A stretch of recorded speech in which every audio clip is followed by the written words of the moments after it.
প্রিয় দর্শক, আসসালামু আলাইকুম। দর্শক, আপনাদের প্রীতি ও শুভেচ্ছা জানিয়ে শুরু করছি আমাদের আজকের প্রতিবেদন। তো দর্শক, আজকে আমরা এক অসহায় মেয়ের গল্প তুলে ধরব, যার নাম হচ্ছে মিম। মিমের বিয়ে শাদী হয়নি। মিম ইউটিউবে এসেছেন মূলত বিয়ে শাদীর জন্য, কারণ মিম বয়স হয়ে যাচ্ছে, এখনও বিয়ে শাদী হচ্ছে না। কারণ তার বাবা নেই, তার মা আছে, তো তার মা অসুস্থ, তার মধ্যে মিমেই সংসার চালায়। মিম একটি ওয়াইফাই দোকানে রিসিপশনে কাজ করে। তো সেখান থেকে বেশি টাকা পায় না, 5-6 হাজার টাকার মতো হয়তো পায়। তো হায় 7 হাজার টাকা যেটা বললো, তো সেটা দিয়ে কোনো মতো তাদের সংসার চলে। তার মধ্যে মার অসুখের পিছনেই বেশি টাকা চলে যায়।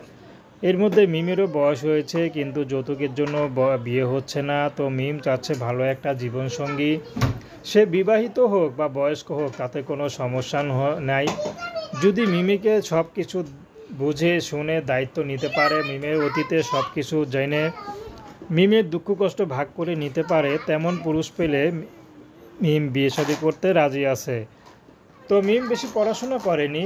তো মিম চাচ্ছে যদি ভালো একটা জীবনসঙ্গী পায়, সেই মানুষটি যেমনই হোক, যদি সে মানুষটি বয়স বেশিও হয়, তার কোনো আপত্তি নেই। বা এমনও তো পুরুষ আছে যার নাকি স্ত্রী থাকতো অসুখী বা পরকীয়া করে চলে গেছে, তেমন মানুষ পেলেও মিম রাজি আছে।